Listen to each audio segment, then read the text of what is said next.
To fix this error, copy this command. This command is provided in the video description. Copy this, type in run in Windows search box, and then click on run over here.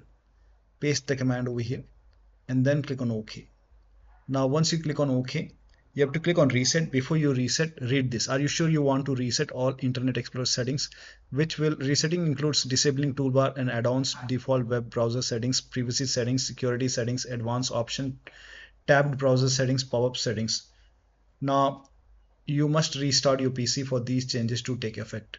So make sure that you agree to this. When you agree, now click on reset.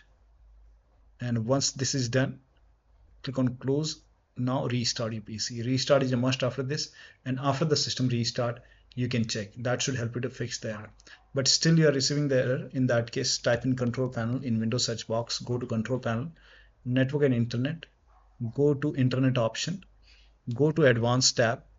Now over here you can see restore advanced settings. Click on it and then hit apply. Click on OK, and then you can check.